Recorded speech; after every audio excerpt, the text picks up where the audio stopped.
Olá, sejam bem-vindos. Aproveitem o conteúdo, inscrevam-se e ativem as notificações. Michael Harrison sempre valorizou a previsibilidade. Após uma década a viver com Alison, conseguia prever o cheiro do café que ela deixava na cozinha antes de sair, a forma como fechava o fecho da mala com um puxão exato, a diferença entre o seu sorriso num dia feliz e num dia difícil. Mas na manhã em que a notícia chegou, tudo pareceu vibrar fora de sintonia. Alison recebeu uma chamada da sua irmã, Rachel, a dizer que a sua antiga professora do liceu, a senhora Jordan, tinha falecido em Cedar Falls. A senhora Jordan não lhes tinha apenas ensinado literatura, tinha-os acolhido quando o pai se mudou para outro estado e a mãe se enterrou em turnos noturnos para sustentar a família. Alison desligou, respirou fundo e explicou a Michael que precisava de viajar. Não houve drama, nem pedido de permissão, apenas um tom irrevogável, porque há lutos que exigem presença física, velas acesas, abraços tão apertados que mal se suportam. Michael não gostava de imaginar a casa vazia, mas conteve o medo de ficar sozinho. Disse que não havia problema, que cuidaria do jardim e do cão. Ellison apertou-lhe pai a mão e foi fazer a mala. No dia seguinte, antes do amanhecer, Rachel chegou a buzinar. Trazia a sua própria bagagem e ajudou a irmã a encaixar a mala azul de Allison na bagageira, arrumando umas flores brancas que levariam ao cemitério. Michael observava cada movimento da janela. Quando Ellison entrou para ir buscar um casaco, ele puxou-a para um longo abraço. Perguntou se ela tinha dinheiro suficiente, o remédio para a enxaqueca, o carregador extra. Ela acenou que sim e prometeu ligar assim que chegasse. Depois, partiu. Fechou a porta do carro e metade da vida de Michael afastou-se pela estrada, emoldurada pelos postes de eletricidade que ficavam para trás. A viagem durou 6 horas, num silêncio carregado de memórias. Cedar Falls tinha crescido da fusão de um rio com velhas fábricas e carregava o cheiro a madeira molhada. As irmãs ficaram na pousada Willow Creek, um local favorito dos residentes mais velhos. Ao chegar, Alison sentiu que o ar era diferente. O aroma dos pinheiros trouxe-lhe memórias dos bailes da escola e de Daniel Whitman, o seu primeiro namorado, que não via desde o liceu. Rachel comentou que talvez o encontrasse no velório, já que a cidade continuava pequena e todos pareciam regressar quando alguém falecia. Alison revirou os olhos, mas sentiu-se estranhamente alerta, como alguém que caminha por um corredor escuro, à espera de um toque familiar no ombro. No dia seguinte, o salão da igreja encheu-se. Entre abraços apertados, histórias sobre a professora e o cheiro a cera dos bancos, Alison esbarrou em Daniel, perto de um mural de fotografias antigas.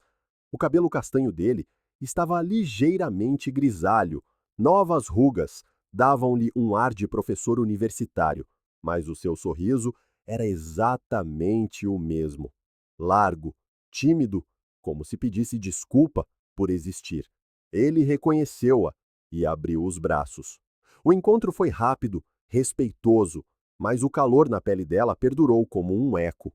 Rachel notou a interação e ergueu uma sobrancelha.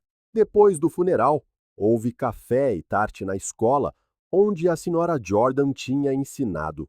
Daniel aproximou-se para conversar novamente, recordando peças de teatro e a vez em que partiram um projetor antigo. Alison riu mais alto do que o esperado. Rachel, ocupada a distribuir bolos, observava de longe. Naquela noite, as irmãs partilharam um quarto com 2 camas de solteiro. Ellison pegou no telemóvel, percorrendo as fotos do dia, e viu que Daniel a tinha seguido nas redes sociais, enviando uma mensagem curta. Fiquei feliz por te ver. Café amanhã? Ela não respondeu, mas o seu pulso acelerou. Rachel saiu do banho. Notou o rubor no rosto da irmã e perguntou se estava tudo bem. Alison disse que era apenas cansaço. Dormiu mal. A virar-se na cama, ao ouvir o tic-tac de um relógio antigo na parede. Na manhã seguinte, Rachel foi cedo ao mercado comprar flores para decorar o caixão antes do enterro. Ainda de pijama, Alison respondeu à mensagem: "Posso encontrar-te às 10h no café do centro." Sentiu o peso da escolha, mas abriu o estojo de maquilhagem, talvez para se esconder, talvez para revelar algo novo. Caminhou até o café Giverstone. Reconheceu Daniel sentado a uma mesa de canto. Sentou-se e as horas pareceram deslizar. Falaram de tudo o que havia pelo meio. Sonhos, carreiras, casamentos. Daniel mencionou que nunca se tinha casado, que as relações nunca duravam. Quando ela falou de Michael, a sua voz saiu abafada atrás do vapor do cappuccino. Daniel olhou para as mãos dela, viu a aliança de ouro e sorriu com uma doçura melancólica. Ainda assim, convidou-a para um passeio até a ponte da barragem, onde os pássaros se juntavam ao fim da tarde. Alison hesitou. Pensou em Rachel, no enterro às 4, mas seguiu Daniel. Na ponte, o vento trazia o cheiro de água fria.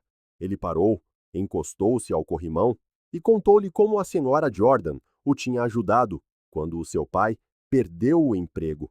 A voz dele tremeu e Alison tocou-lhe no braço, em sinal de conforto. O contacto elétrico, antigo, reacendeu algo. Daniel virou o rosto e, antes que ela se apercebesse, estavam a beijar-se. Foi um beijo longo, surdo ao som do rio. O telemóvel dela vibrou, mas ela não atendeu. O beijo transformou-se num abraço. O abraço levou a um quarto alugado, nas traseiras do café, um espaço que Daniel usava como estúdio de fotografia. Quando a porta se fechou, Alison empurrou a culpa para o futuro e rendeu-se a um passado demasiado colorido para caber nas mãos. Depois, sentada na beira da cama improvisada, vestiu-se apressadamente. Disse a Daniel que não podia faltar ao enterro. Ele concordou, prometendo silêncio. Alison correu de volta para a pousada, trocou de blusa, lavou o rosto e encontrou Rachel pronta para sair. Desculpou-se com a primeira coisa que lhe veio à cabeça, que se tinha perdido nas horas a passear pela cidade. Rachel achou estranho, mas o momento exigia pressa. No cemitério, as irmãs ficaram lado a lado. Alison chorou o esperado. Talvez mais. Talvez por razões diferentes. Os dias seguintes passaram-se sem mais encontros. Alison evitava o centro da cidade. Rachel, ocupada com a papelada, não notou a sua inquietação. No sábado, regressaram à casa. Michael esperava à porta, a segurar a cauda do cão, que girava em círculos. Abraçou Alison com um afeto tímido, inalando o perfume que ela usava na adolescência, um detalhe que pareceu fora de contexto. Naquela noite, Alison deixou a mala num canto do quarto, prometendo desfazê-la na manhã seguinte. Michael sugeriu que ela descansasse, mas era ele quem parecia inquieto, a andar de um lado para o outro na cozinha até tarde. Na segunda-feira, quando Alison voltou do trabalho, encontrou Michael sentado à mesa, com 2 pilhas de papéis à sua frente e o cão encolhido a um canto, como se tivesse sido mandado para lá. Michael empurrou um envelope grosso na direção dela. Dentro estavam os documentos do divórcio, já assinados por ele, e, por entre as páginas, 4 fotografias impressas. Alison e Daniel a beijarem-se na ponte, a entrarem no prédio de mãos dadas, a saírem horas depois. A luz do fim de tarde tornava tudo indiscutível. Alison sentiu o chão desaparecer. Gaguejou, disse que tinha sido um deslize, um momento de fraqueza que amava Michael, que não tinha significado nada. Michael, em voz baixa, respondeu que o significado já não importava, apenas o fato. Pediu-lhe que consultasse um advogado e o informasse se quisesse contestar algo sobre a casa ou o carro. Alison chorou. Tentou pegar na mão dele, mas Michael afastou-se, como quem se protege do fogo. Ela perguntou como é que ele tinha descoberto. Ele disse que receberam um e-mail anônimo com as fotos e uma data marcada, sem remetente rastreável. Concluiu que, se aquilo tinha vindo ao mundo, Ele não podia continuar a fingir que confiava. Allison passou a noite a andar pela sala, a segurar as fotos, a ver-se de fora como uma personagem de um filme mau. No espelho do corredor, viu o reflexo da mulher que tinha traído em silêncio. No dia seguinte, fez uma pequena mala e mudou-se temporariamente para o apartamento de uma colega de trabalho. As semanas seguintes arrastaram-se em burocracia, assinaturas de papéis, divisão de móveis. Michael vendeu a casa e mudou-se para um loft simples perto da universidade local, alegando que precisava de ar fresco. Allison pediu desculpa em mensagens, telefonemas, cartas nunca respondidas. A vida deles, construída ao longo de uma década, condensou-se em caixas rotuladas e contas bancárias separadas. Entretanto, Rachel ligava frequentemente para saber de Michael. No início, oferecia ajuda prática, como levar comida ou ir buscar documentos. Ele recusava, mas um dia aceitou um café rápido na pastelaria, ao lado do seu trabalho. Rachel apareceu em roupa de escritório, com um sorriso cansado, e Michael sentiu um alívio estranho ao falar com alguém que compreendia tanto a perda da professora como a destruição do casamento. Falaram sobre crescer em Cedar Falls, sobre a senhora Jordan, sobre como alguns laços se quebram sem aviso. Rachel mencionou que sempre tinha admirado a paciência de Michael, considerando-o o contrapeso perfeito para a impulsividade de Allison. Ele estremeceu, lisonjeado e triste. O café tornou-se um hábito, depois jantares curtos, depois passeios de domingo com o cão. Nenhum dos dois nomeava o que estava a acontecer, mas nos pequenos gestos, um guardanapo entregue para limpar um molho, um braço a roçar noutro na fila do cinema, havia eletricidade. Michael sentia-se culpado, como se estivesse a trair Allison mesmo divorciado. Rachel, por sua vez, acordava sobressaltada à meio da noite, a perguntar-se que tipo de irmã se apaixona pelo ex-marido. Um dia, depois de o acompanhar a uma consulta médica, ela convidou-o para jantar no seu apartamento. Começaram com vinho, a falar de antigas viagens de campismo. A conversa tornou-se confessional, suave, e Michael notou a solidão a diminuir, agradeceu pela noite e foi-se embora, mas dias depois abraçaram o desejo. A relação tomou forma em silêncio. O dia da audiência final chegou. Num tribunal discreto, Allison e Michael assinaram os últimos papéis. Ela prendeu o cabelo com um gancho de metal, como se tentasse segurar a sua vida num coque apertado. Quando acabou, Allison seguiu-o até ao pátio, respirou fundo e perguntou: quem enviou as fotos? Michael repetiu que foram um e-mail anônimo, uma conta não rastreável. Ela franziu o sobrolho, como se tentasse decifrar o mundo num segundo, mas limitou-se a agradecer por ele ter sido gentil durante a partilha. Entrou no táxi e partiu, levando consigo a última possibilidade de explicação. 2 meses depois, Michael e Rachel decidiram ver-se apenas aos fins de semana, evitando os sussurros. Mesmo assim, a cidade falava. Faziam compras em bairros distantes, mas uma vez encontraram uma colega de Allison na fila do supermercado e a notícia espalhou-se. Allison soube da pior forma, numa manhã sufocante em Phoenix, para onde se tinha mudado recentemente para recomeçar. Abriu um e-mail de uma amiga de Cedar Falls e leu a frase seca: o teu ex-marido anda de mãos dadas com a tua irmã no mercado do bairro antigo. O sangue subiu-lhe aos ouvidos. O café tornou-se amargo. 2 cliques para ver a foto. Rachel e Michael a partilharem um carrinho de compras, a sorrir como se pertencessem ao mesmo calendário. Por instinto, Allison comprou um bilhete de volta para confrontar a irmã. Subiu os 3 andares do prédio de Rachel, com o coração a mil. Rachel abriu a porta ainda com a t-shirt macia com que dormia, demasiado surpreendida para arranjar desculpas. Allison entrou sem ser convidada. O apartamento cheirava a canela, como sempre. E isso enfureceu-a. como se o mundo se atrevesse a permanecer acolhedor. Sem preâmbulos, perguntou há quanto tempo é que Rachel passava os domingos com Michael. A irmã tentou puxá-la para o sofá, mas Allison permaneceu de pé, com os braços colados ao corpo, os olhos a arder. Rachel explicou que a amizade começara depois do divórcio, que ambos estavam magoados e as conversas evoluíram para algo que nenhum dos dois previra. Allison riu, um som seco, lembrando-se da forma como Rachel tinha erguido a sobrancelha no funeral. Todos os silêncios ganhavam agora uma nova luz. Acusou a irmã de ter esperado pela oportunidade perfeita. Rachel, a tremer, jurou que nada tinha sido planeado, que só queria ver Michael bem. A palavra bem ecoou como um escárnio. Allison respondeu que bem não cabia num amor construído sobre ruínas. O tom de voz subiu. Os vizinhos baixaram o volume da televisão no corredor.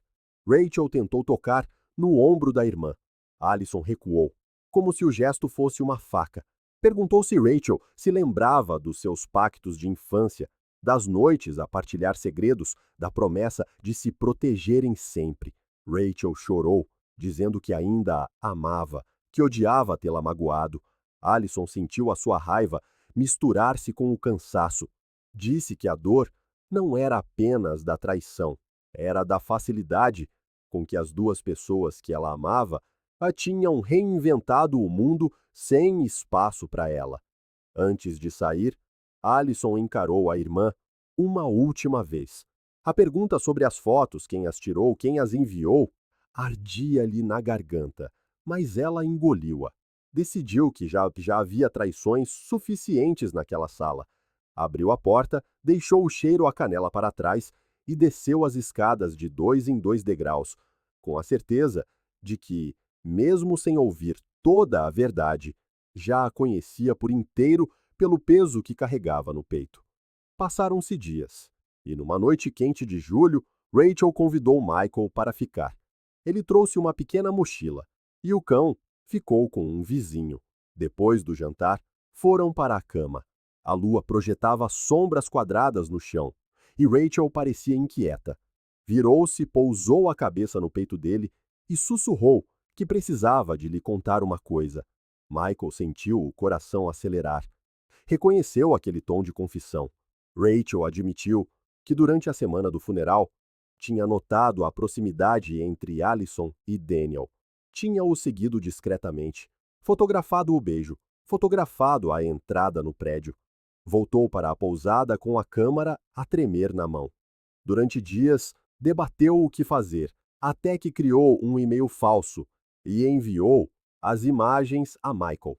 Achou que ele merecia saber que a irmã precisava de enfrentar as consequências. Quando viu a dor nos olhos dele, arrependeu-se, mas já era tarde. Michael permaneceu imóvel, sentindo a respiração dela contra a sua pele. As palavras pareciam ecoar no quarto. Pensou na lealdade, no amor transformado num mecanismo de punição. Perguntou por que é que ela não o tinha procurado primeiro, porque não tinha falado mais cedo.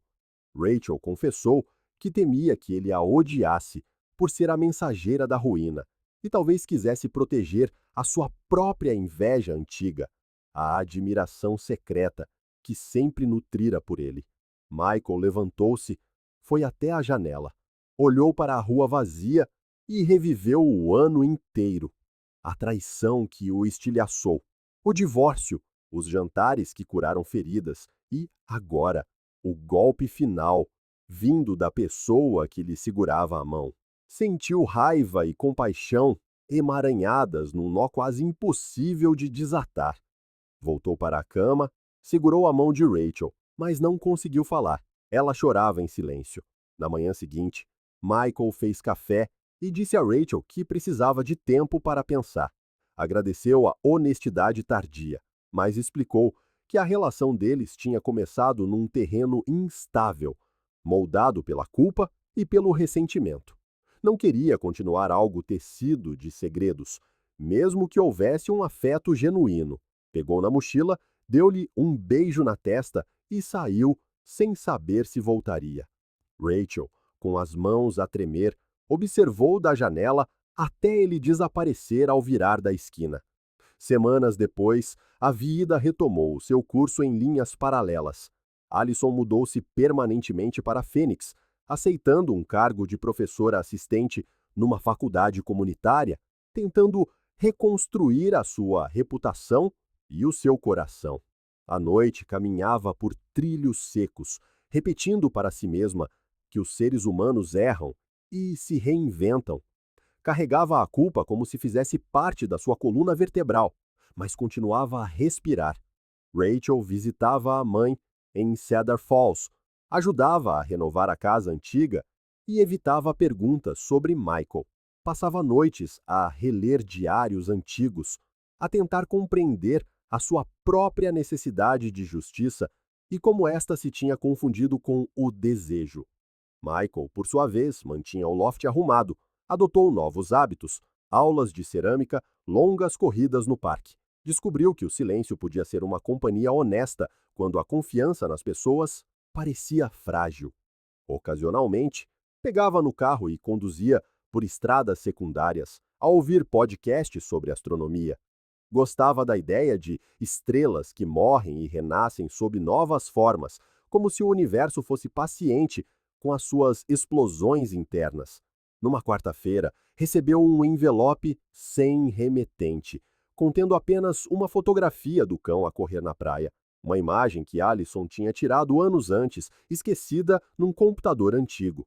Ele sorriu sem amargura, guardou a foto num livro e saiu para passear. Meses mais tarde, numa festa de reforma de um colega, Michael encontrou Rachel.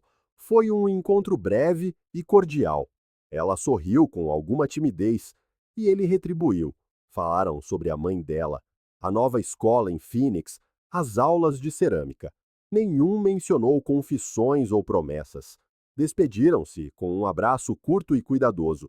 Michael percebeu que ainda gostava dela, mas também viu que alguns amores nascem na altura errada e precisam de se transformar num afeto silencioso.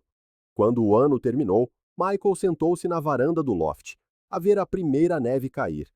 Respirou fundo, sentiu o ar frio encher-lhe os pulmões e pensou que, apesar de tudo, estava inteiro. Não tinha vontade de regressar aos lugares antigos, mas também não carregava um desejo de vingança. Tinha aprendido que a verdade, mesmo que doa, é melhor do que a ignorância confortável, mas também que a verdade pode vir manchada pelos medos de quem a entrega. Naquela noite, acendeu uma pequena vela sobre a mesa. O cão deitou-se aos seus pés, a pedir festas. Michael afagou a cabeça do animal, a observar a chama dançar, e compreendeu que algumas chamas consomem, outras iluminam. Cabia a ele escolher qual manter acesa. A vela continuou a arder, firme, enquanto a neve cobria a cidade de um branco fresco, sugerindo, sem prometer, que cada marca no chão pode desaparecer sob inverno suficiente, dando espaço para que passos diferentes escrevam um mapa melhor no dia seguinte. Obrigado por assistir ao vídeo. Se gostou, não se esqueça de se inscrever no canal e ativar as notificações para não perder nenhuma novidade. Até a próxima!